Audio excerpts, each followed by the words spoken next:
If you think I'm being a fucking little nigga.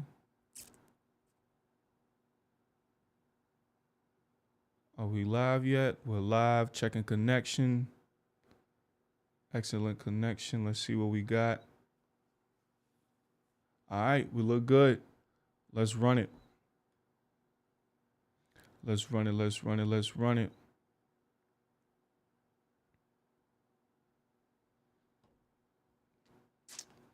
All right. They say first is the worst, but it is what it is. We're here. We're connected. Check over here.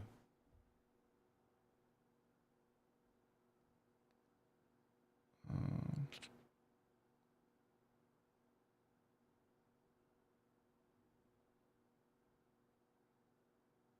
all right. Let's see what we got.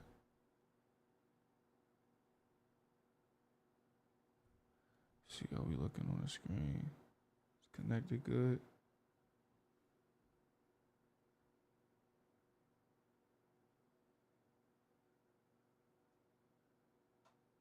All right, cool. We're good. What to do, everybody, and thanks for tuning in to the Day by Day podcast for your Day by Day broadcast. I'm your host, Day with an I, not a Y. Do not X, Y. And today, for those that are tuning in live at least, you are now tuned into Day at Night Live. If you're listening to the rerun of this on your podcast platform or YouTube, make sure that you tune in to YouTube live stream every Wednesday and Friday night, 9 o'clock p.m. Eastern Standard Time. We're going to get straight into it. So if you are tuning in live, then you can see that I'm rocking the Philadelphia Eagles jersey because we are officially 2-0 as of today. I'm hype about it. We've been off to a start slow, and, you got people saying this, saying that, but I'm going to just say this. My Eagles are perfectly fine. We got 2 sloppy wins, but you got to understand, we have completely new starting pieces on offense and defense. We have injuries, key injuries on offense and defense. We have completely new offense and defensive coordinators. We're not the same team from last year, and that's why we have sloppy wins, because we thought that we were the same team from last year, but we're not. We're going to be a completely different team. We'll be fine. Do not worry about my birds. Call in line is 202-599-6992. Call in at any time to discuss anything that is on topic. Now, let me just pin this. It's been a minute since I've done the YouTube live stream, so just making sure a few things are solid. Let me just pin this down. All right, there we go. So we're gonna get straight into it, man. I want to say this. Speaking of my Eagles, speaking of us being 2-0 and the football season and whatnot, I think I speak for a lot of people when I say this was officially the craziest NFL Week 1 I think I've ever seen, in terms of just teams that we're thinking are gonna come out the gates and dominate. That went 0-1. The Chiefs are 0-1. The Bills are 0-1. The Bengals are 0-1. Like, nobody really looked good except for the Dolphins, maybe the Chargers, the Browns looked good. Teams that you really didn't expect to come out the gate swinging are looking good, and then teams that you expected to dominate don't look all that too good, right? Again, but we'll get into the QB performances. I'm gonna start with this. I'm gonna start with the worst part of Week 1, which I think, I can speak for everybody when I say, man, the injury to Aaron Rodgers in Week 1. I mean, this was literally like a movie. Like, the closest thing I've seen to this was Friday Night Lights with Boobie Miles, when, he's the best running back in the country. He has offers from USC, UCLA, Texas, Penn State, everywhere. The best running back in the country, first game of the season, tears his ACL, and he's done for. And this is in the 80s, where ACL recovery wasn't as prevalent as it is today. But I digress. This Aaron Rodgers injury, I feel so bad for Aaron Rodgers. I think everybody does, because you got to understand, Aaron Rodgers, his Jets hype goes back to the spring or summer. It goes back to the spring when they traded for him. So you have months of just the Aaron Rodgers build up, the Aaron Rodgers hype developing around in New York and all outside of New York, and people excited to see what he's going to do for New York. And it was crazy. I mean, you got Hard Knocks. You got him, showing the camaraderie between him and his teammates, his younger teammates like Sauce Gardner, Garrett Wilson. I think a lot of people were Excited to see what him and Garrett Wilson were going to do. But it's like all of that was, cut short, which is very unfortunate. And just the hype on the actual day of the game, like, yo, so for those who didn't watch the game live, the buildup was crazy because they played on 9/11, and we all know what happened on September 11th in New York. The game was on 9/11 in New York City, technically in East Rutherford, New Jersey, but it's for New York, right? So, it's 9/11. The buildup is crazy. They did the pregame light show, and then they called the players that ran out to the field. Aaron Rodgers was last, and he ran out with the American flag, and the crowd went crazy. They're showing all the different people. Everyone's going crazy. I got goosebumps watching that shit live. I'm not going to lie to you. I legit caught goosebumps watching it live. It was really that crazy. And his very first drive, just his fourth play, y'all, his fourth play, he ruptured his Achilles. And I saw it live, and I'm like, he looks hurt. Because when it happened, you can't really tell what happened. He tries to stand up and play it off. I'm like, he looks hurt. I'm like, okay, maybe he rolled an ankle. You can play through a rolled ankle. He looks hurt. But when he fell back down, I was like, yo, that's not good. And you just felt the energy just completely leave the stadium. Like, everyone was quiet. No one was as hyped. Like, everyone was quiet. You could hear it from the other side of the TV how quiet it was. It was quiet as hell. And then you just see the expression on people's faces looking like they just lost a dog or something. Like, it was crazy. And then come to find out he ruptures his Achilles. I mean, that was sad, bro. Like, I really wanted to see him turn up in New York. I think the whole country wanted to see that, especially the New York Jets faithful.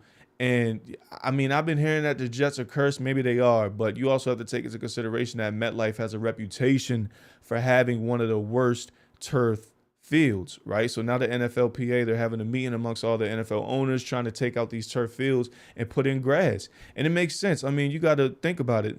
Let's take Messi, for example, the greatest soccer player that's ever graced God's green earth.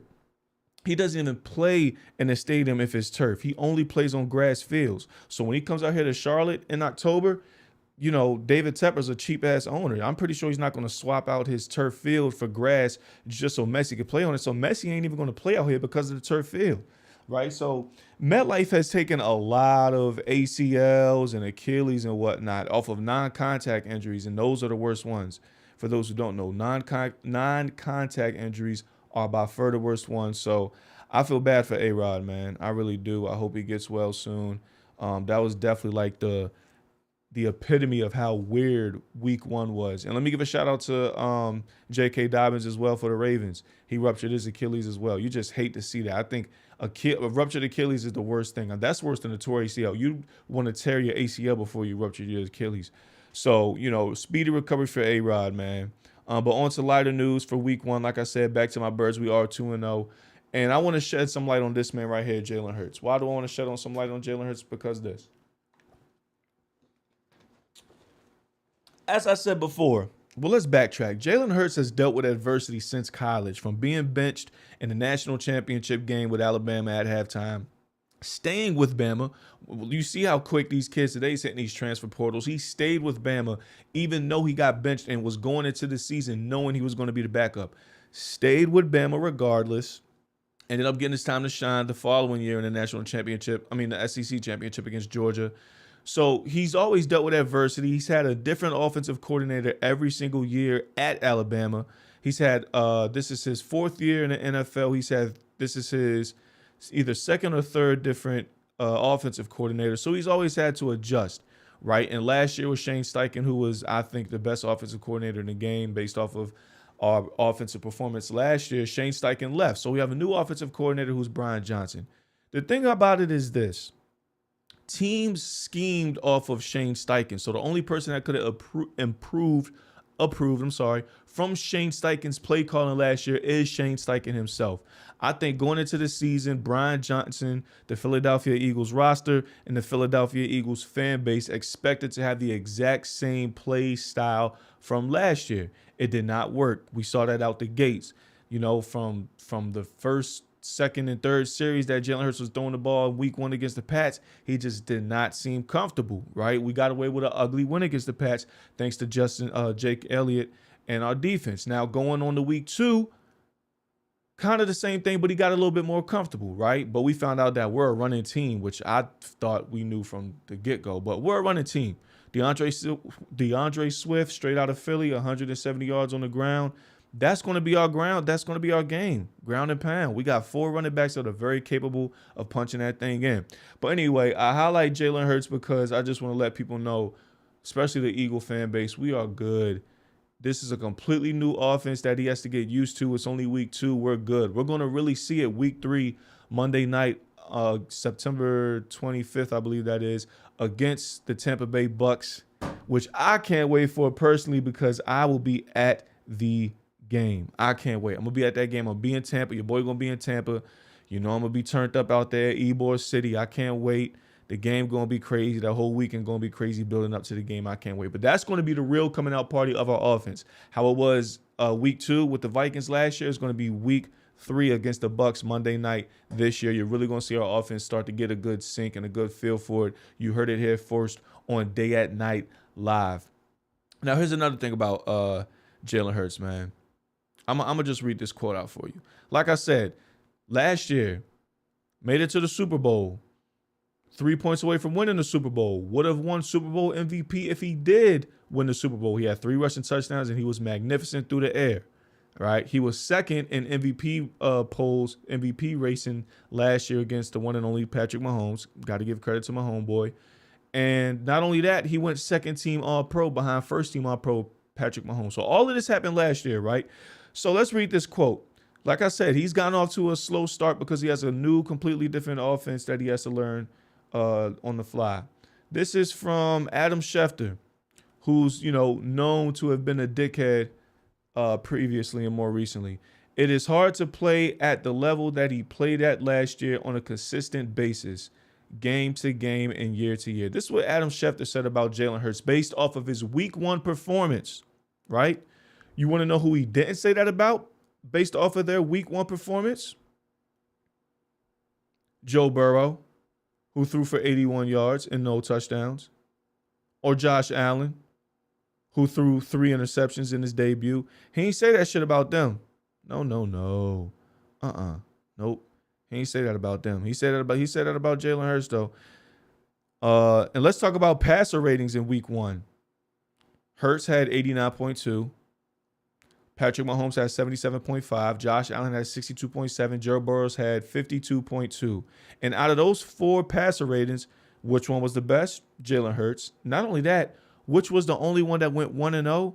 Jalen Hurts. But yet, he gets criticized. This has been the same going back all the way to college, man. And I want to say this. It's not just Jalen Hurts. This is like an agenda for black quarterbacks in general that I just don't understand. They have one little slip up, and all of a sudden, they're not elite. They're not good enough passers. They don't have what it takes. It was a fluke that they were good that one time. They can't be consistently elite or consistently good. Why is that the case? This shit didn't come out after Josh Allen threw those 3 picks, right? They was like, okay, this is Josh Allen. He does this from time to time. Joe Burrow, 81 yards, no tutties. They didn't say that about Joe Burrow. What did they say? Oh, he's just getting used to things. He's getting accustomed to things back off of an injury. Jalen Hurts hasn't taken a snap since the Super Bowl, which was February 2022, 7 months ago. Why don't he have time to get adjusted on top of having a new offensive coordinator, right? The rest of them have their returning OCs. Jalen Hurts is the only one with a new offensive coordinator, but yet he doesn't have time to make things happen. But yet it's hard for him to play at the same level he played last year, even though everyone else will be able to. And I can go on for many lists. Dak Prescott, Lamar Jackson, especially Lamar Jackson and Jalen Hurts. I think those 2 get criticized the most because they run. But so does Josh Allen. He runs more than them 2. And he's had what, like 80-something turnovers since he's gotten to the league? And my numbers may be off. I'm not fact-checking it. But I'm just saying this narrative and this agenda that these analysts try to put on black quarterbacks is very out of pocket. Very out of pocket. And I don't like it, right? Because my man's is 2-0 at the end of the day. He's 2-0 at the end of the day, and he's going to continue to turn up. So he's going to prove all these, analysts wrong, especially Adam Schefter, Adam Schefter has said some dickhead stuff in the past. So he's not, you know what I mean? He's not on my greatest people list. But like I said, it's mostly black quarterbacks. And listen, I'm an Eagles fan, but I'm going to say this about this next quarterback I'm going to talk about. He gets the criticism too. Dakota Prescott. I don't like the guy, but he does. Now, I don't like the guy for personal reasons, right? And let me say this. I'm gonna say this about Dak Prescott. I heard a lot people say, oh, if Dak wasn't on the Cowboys, he wouldn't face as much criticism as he faces. That is 100% true. But unfortunately for Dakota Prescott, he plays for the Dallas Cowboys. So he's going to receive the criticism. Also, you got to take into account that he has what? 1, 2 playoff wins in 8 years? That's terrible. That's awful. Jalen Hurts already got more playoff wins than he does, right? So you have to take that in consideration. We can't just look past that. And he plays for the Cowboys, who hasn't won past a divisional round since 1995. So you have those two beautiful recipes for people to be on your ass that meshes. So unfortunately, he's in the situation he's in because he plays for the Cowboys, for one, who hasn't won shit since 95, for two, and he only has 2 playoff wins in 8 seasons, for 3. So he's going to face the criticism. He's going to face the noise. He's the face of the franchise. He's their quarterback that hasn't done shit. But I will say if he was on another team, he would not face as much criticism. That's the truth. But, I mean, the dude is a choke artist in the playoffs. Like, we're not going to let that slide. But I will admit, if he was on another team, it'll be another story. But luckily for me and for everyone else outside of the Dallas Cowboy Nation, he plays for the Cowboys. So, the criticism is rightfully so, I think. Could be worse, but it is what it is. I don't know. He might be a cool dude. I don't want to know until he leaves the Cowboys. He's a fuck face for all I care. So, fuck Cowboys, fuck Dak Prescott. Outside of injuries, I wish the worst for this team and their players. Outside of injuries, I don't want nobody getting hurt, but I hope they just stink it up this season. Probably won't happen, but, we'll see. But I will say this about Dak. Even though I'm giving him some type of praise, that's as much praise as he'll get out of me being an Eagles fan. Even though I'm giving him some praise, I gotta say this. I try to give him some praise, but then he always gives a reason for people to be like, bro, what the fuck? What do you, like, what? All right. So if you're watching live, you see this photo of this leg tattoo. So Dakota Prescott, it was revealed that he requested to be sedated and put under for a total of 11 hours for his leg tattoo that he got back in March. You heard me right. He was sedated for 11 hours to get a leg sleeve. Now, when asked about it, Dak said, quote, "People are going to think I'm crazy, and it is crazy," unquote. Quote, "I get that, but I'm crazy. That's my point. Is I am. I know I am. I'm not afraid of nothing," end quote. Obviously, you're afraid of fucking tattoo needles if you have to get sedated for 11 hours to get a leg sleeve. Here's the thing. I have multiple tattoos. I lost count, maybe 16, 17. I have a full leg sleeve. I earned that shit. That shit was not fun, especially on the outside, the Jimi Hendrix piece, which personally is my favorite tattoo of all my tattoos. That shit burnt and had to lay in an uncomfortable position for 3.5 hours. It was terrible, but I earned that shit. Getting sedated for a tattoo is insane. I don't care what nobody says. That shit is insane. Why? Because at the end of the day, you have to earn your tattoos. You have to earn them shits. I've been getting tatted since I was 15. I ain't ducking no needle. And also, let me say this. You got people using numbing cream and all types of shit. And he's not the first person to get sedated. It's like a thing. Like, people are actually getting sedated to get tatted. Like, you know what I'm saying? I guess people that can afford it, that's some sucker shit. You got to earn your tattoos. The pain is the story behind the tattoo. Well, the reason is the story, and the pain is behind the reason of the story. The story of the reason. You know what I mean? God damn it. You got to earn your tattoos. So I don't agree with this numbing cream shit neither. I got a homeboy. He used numbing cream to get his arm hit. Your arm? That ain't shit. You got to earn your tats. I'm not saying when. And I'm not saying I'm definitely going to, but it's a chance I'm going to get a neck tat. I ain't going to get no goddamn numbing cream and all that. And not no big ass neck tat. Just like something like on the side, like back type shit. But That numbing cream is for the birds. That sedated shit is for the birds. I don't care what nobody say. You gotta earn your tattoos, man. That's the point. That's the part of it. That's like the feeling of it, right? That's crazy. And then he got a whole bunch of I don't know. But anyway, now you gotta earn your tattoos, man. So me personally, I want to give us a quick story of my worst tattoo experience as far as pain. When I was 18 years old and I was old enough to go into the shop and get a tat, I did such. So when I was 15, I got my mom's name and my grandmother's name on my ribs on two opposite ends. For my man Kino, um, in the garage. It was like 15 years old. Homeboy named Kino. He's a tat out of his garage type shit. It was one of those. You know what I'm saying? I was like 15, 16, right? But they look good. So when I was 18, I decided I wanted to get ribs. I mean, not ribs, roses underneath those two names on my ribs. Big ass roses too. If you've seen them, you know. So I'm 18 and I went and get the shits done. The worst pain of my life.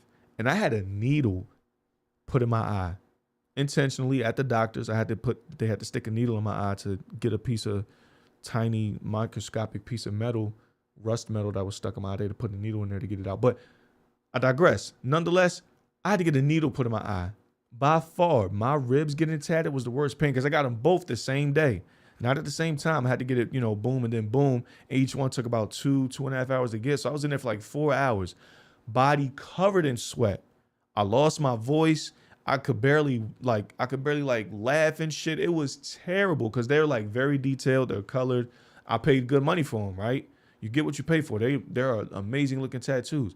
But that was my worst tattoo experience. But again, I earned it. That's why I embrace the tattoos as much as I do to this day, because I earned it. I'm not out here getting sedated or getting numbing cream for them shits. The whole time people get numbing cream, and when it wears off, it hurts worse than it would have if you would have just ate it from the jump.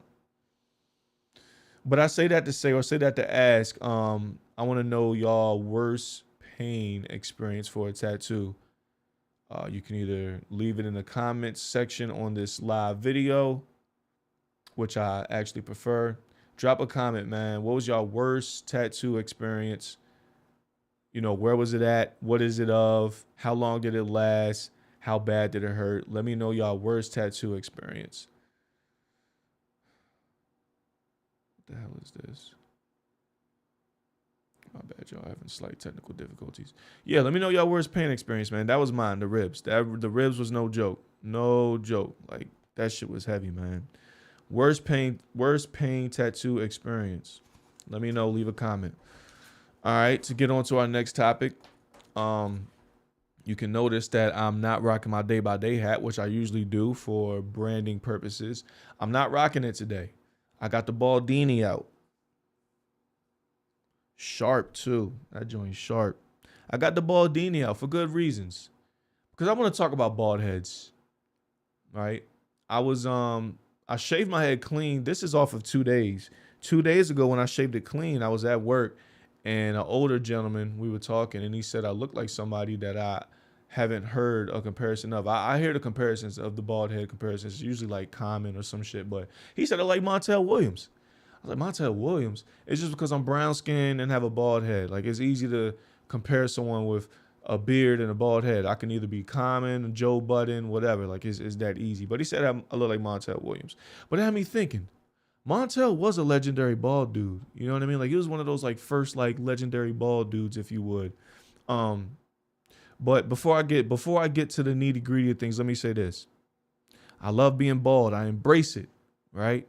It took me a year to get rid of the hat. I'm not going to lie. When I first went bald at 23, I said, you know what? Jordan year, Jordan look. My corners was going and had a little, the bird's nest. I was like, I'm not. I could have went another year. I could have fought it, but I'm like, nah, man. I might as well just get used to it now. So at 23, on my 23rd birthday, I shaved it off. Jordan year, Jordan look. But I say that to say that it's some brothers out here that are afraid to embrace it, are still hiding underneath the hat for 3-4 years plus, still hiding underneath the hat, getting fake hair, all that shit. You know what I mean? Listen, man, we got to embrace it, y'all. We have to embrace the bald head. I'm starting up a legion, the BBL. And I'm not talking about Brazilian butt lifts. I'm talking about the Bald Brother Legion. It is time for us to take over, brothers. This is a support group for those who are fighting you know, their true self, who are not trying to get rid of the hat, who are not trying to get rid of the hair plugs, who are in denial, who are trying to rock this shit when they got the Vegeta hairline from Dragon Ball Z, the BBL is a legion that is here for support. We are here for support. So what I need y'all to do is embrace that shit, right? Because what you don't want to do, here's what you don't want to do. You don't want to be bald and people know you're bald and then all of a sudden you pop up with hair. Like Deion Sanders, I guess he gets a pass with it because he's older. It's like, okay, he never had hair. He wants to feel what it's like in his 50s and 60s. Okay, cool, we can have that. But for you to be in your 20s and 30s and be bald and then the next second pop up with hair like Tiger or like these two gentlemen that I'm about to mention, that's just not the way to go, man. It's not. So it's time for shame. We're about to play the shame game, man, because these two dudes, I mean, they would be legendary if they just embraced the baldness, but they, you know, they want to fight it till death, I guess. But let's start with this one, man. LeBron James, King James, goddamn. And this is nice because I found some worse pictures than this. This is actually nice. But LeBron, my brother, it's a reason why you're not the GOAT. It's a reason why you have yet to surpass Michael Jordan. Because what did Michael Jordan do at 21 years old in 1989? He said, you know what? Fuck it. I'm going to rock the Baldini. And that took him to a whole nother level. That's when he turned GOAT status, once he rocked the baldy, right? LeBron fighting and he's getting these hair plugs and shit. Hair transplant is man, you're betraying the BBL, brother, the Bald Brother Legion. You're betraying the Legion. Seriously, you have real stand-up members of the Legion, and you're betraying us.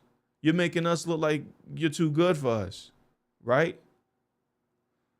I'm telling you, once you shave your head, that's when you'll be considered the GOAT. And I'm not ready to get into this whole Michael Jordan, LeBron James GOAT discussion because he's not the GOAT. Michael Jordan is the GOAT. But I will say this.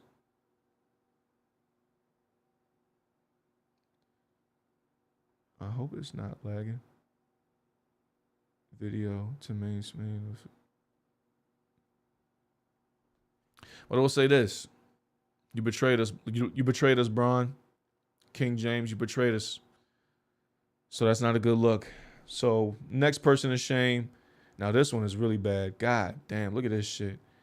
And he went full bald and then kept coming back with some other shit. And this goes for y'all that are doing the tattoos and all that shit too. Tattooing the microscopic dots on your head. That should be looking a mess too. And then the only thing with that is you can't get rid of it. That shit is for life. Like I couldn't fucking imagine. But Tory Lanez, look at the before. That shit is terrible. Like, honestly, you're just making yourself look worse. You're better off really just rocking the yeah. Excuse me. You're better off just rocking the yeah, man. That looks terrible. So these two dudes are just two of many that are betraying the BBL, betraying the Ball Brother Legion. So they get shamed. Just two of many, man, that don't want to embrace it. But with every negative, there's a positive. So it's time to give flowers to those that do embrace it, right? So these are for the bald head people out there that embrace the baldness, that aren't running away from it or aren't betraying the BBL, the Bald Brother Legion. Because what we're about to do now is a top 5 bald head persons. This is Day by Day's top 5 bald head persons. We're coming in hot. And when I mean hot, and when I say hot, I mean really hot. Because at number 5, we have Amber Rose. Now, I think Amber Rose was one of the first, like, really, really low-cut bald joints in the game. And when she first came out with, I believe it was, I don't know if she was with Wiz or Kanye first. Kanye, man, she was fucking fire, bro. She still is. She still do look good.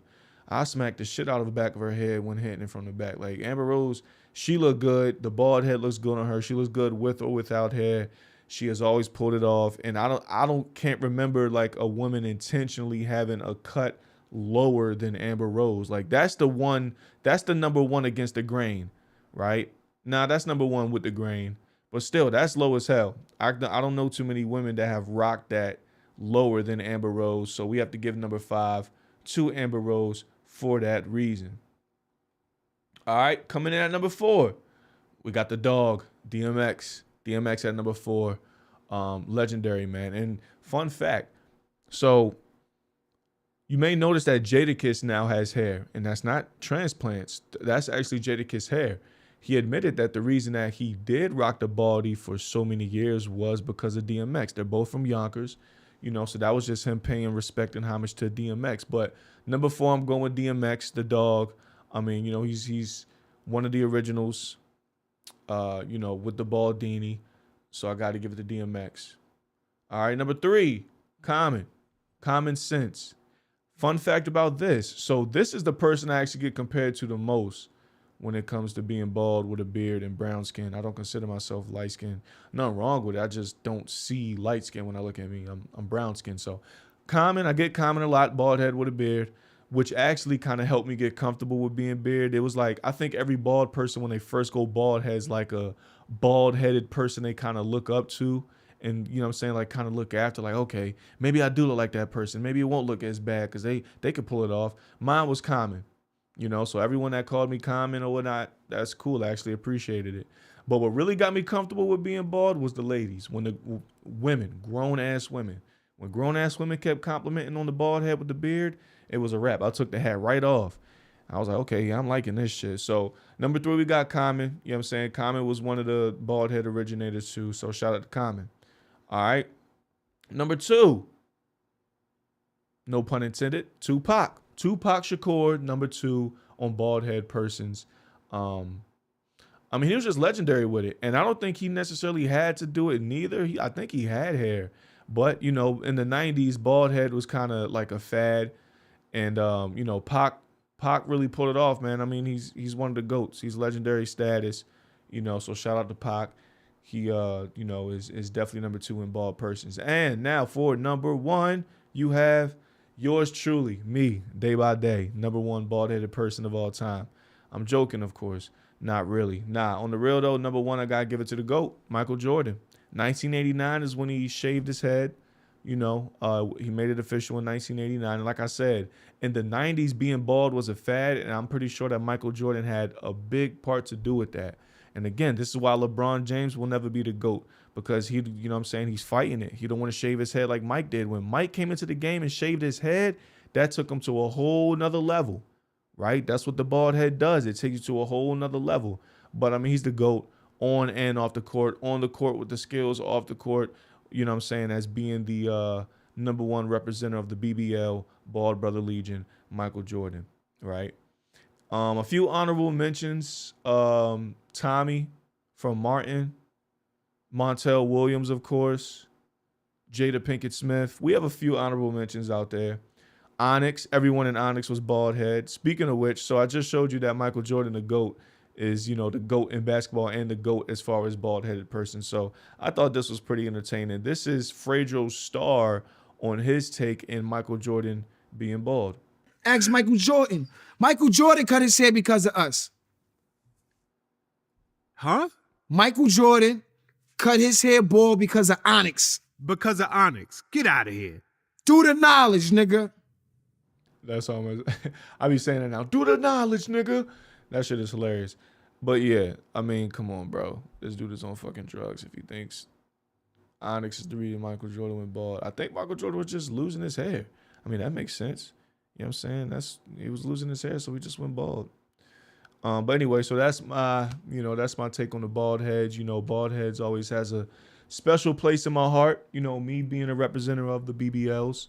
When I see people out here frauding and not embracing who they truly are, it hurts. Because it's a great place to be, man. It's a great place to be. The women love it. If you take care of it, have a beard is a huge bonus, and if you stay in shape, you know what I mean. It's cool over here, man. All right. So to wrap things up on this show, it is now time for the final segment, which is Day Q&A. Now, today's Day Q&A comes from a 469 area code, which is Dallas. Shout out to Dallas, Texas. Shout out to Dallas women. Good Lord. Chef's kiss. All right. Today's Day Q&A. Have you had your ass ate and was it good? For men. This was a young lady that sent this out. All right, here's what I'm gonna say. To answer your question, have I had my ass ate? No. I've been offered multiple times, by three different women, to have my ass ate, but I've respectfully declined for all of them. I'm just not there yet, and I say yet lightly, just because never say never. But I don't know. Everything. I don't know. You know what I'm saying? The shit is already the bee's knees as it is, like through my yeah. So I just don't see no need to get my ass involved, But I will say this: I have friends that get down, and all of them had great things to say. They had great reviews about it. I'll take their word from it and leave it at that. I got a homeboy. I got a homeboy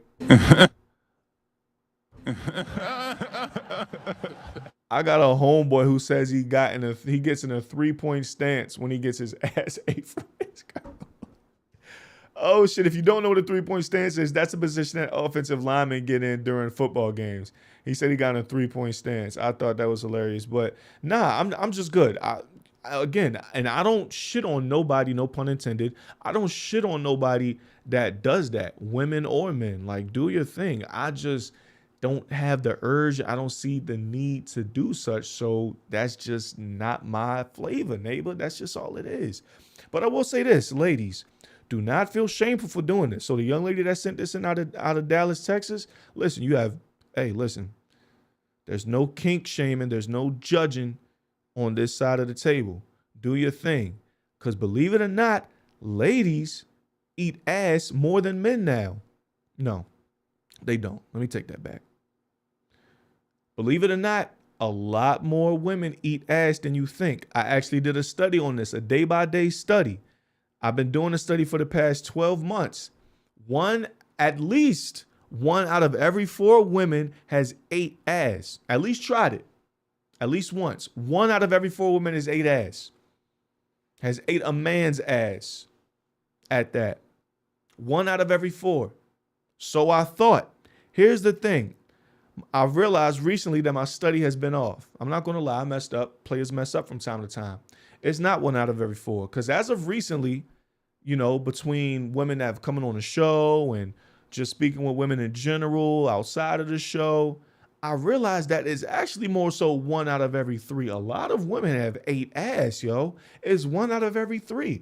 1 out of every 3 women has ate ass. Don't believe me? Next time you're at a family function, when you have 3 women there, it could be your mom, your cousin, your sister, your niece, whoever, of age, of course. Or if you're just out in the streets, if you want to take a random poll with women that are on the streets, whatever may have you, ask 3 women, tell them to be truthful, have they ate ass? And at least 1 will say yes. They at least tried it. It's some women that's getting down and dirty out here, baby. They getting down and dirty. So fellas, be careful with sharing your blunts. Be careful with kissing women before completely knowing they, background and whatnot, because they getting down, baby boy. They getting down. Shit. They talk about they booty. They talking about they booty hole brown. They ain't worried about just theirs. They serving it. They serving and splurging all through the areas. So, shout out to the young lady that left this out of Dallas, Texas. No, I have not done it. But I know friends that get it done, and I know a lot of women that do it. Now, let me say this. I've ate ass. I've ate 2 girls' ass, only 2. And I know, what I'm saying? I know what we was, a shower let up before that. Like, we ain't come straight out of the club and then go to goddamn a taco truck and then we get home and eat her ass. Nah. Like, it was, it was pretty sanitary and it wasn't bad. I mean, I wasn't like, I didn't dig. You know what I mean? Like, I was just, scraping the surface. I didn't dig. But it was cool. I ain't gonna lie, she liked it. Shit. She liked it. It was straight. But I've just never had it done on myself. I've just respectfully declined. The gooch, that's another story. Top half, y'all know how I roll. Y'all know how I roll. Top half only of the gooch. Right, that bottom half, you getting too close to the ass. I'm good on that. I'm good on that, man. I'm good. But yeah, so shout out to the day Q&A. A way you can submit your day Q&A is by texting it to 202-599-6992. Again, text your day Q&A to 202-599-6992. And they could be about anything. Like, they don't have to be sexual. They could be about anything in life. You know, they could be fitness, video games, music. I love music questions. Or they can be sex too, relationships, even though, you know, I'm not in one and I've only been in 1.5 my whole life. They could be about anything. So send y'all day Q&As in to 202-599-6992. And I'm going to pick the best one each week to play on Day at Night Live. And with that being said, that is all that we have for today. For those of you that are tuning in on YouTube live stream, I truly thank y'all. Again, if you're not tuning in, this will be shown every Wednesday and Friday night, 9 p.m. Eastern Standard Time on YouTube Live. If I won't be shooting it on a Friday for any reason, then I'll let you know. But definitely Wednesday nights, 9 o'clock. We're going to do the damn thing. We're going to be talking about everything from sports to current news to culture to dating and relationships. I'm going to split it up by days. I don't know exactly how I'm going to do it yet, but yeah, I got some good stuff for y'all coming, man. So again, send those day Q&As in to 202-599-6992. If you're listening to this, make sure that you hop on and catch a live stream one of these days. And the playback will be on YouTube, so you can watch the playback. And if you're watching on YouTube and you haven't been tuning into the other podcast episodes on the audio platforms, you can do such. You can listen to this on your way to work or whatever may have you. Day by Day podcast is everywhere. YouTube, Apple Podcasts, Google Podcasts, Spotify. Those are the main spots. So make sure that y'all tune in. And for those of you that did tune in, man, I truly thank y'all from the bottom of my heart. But in its meantime, until we meet again, make sure that y'all stay safe, stay sane, but most importantly, stay blessed. Peace.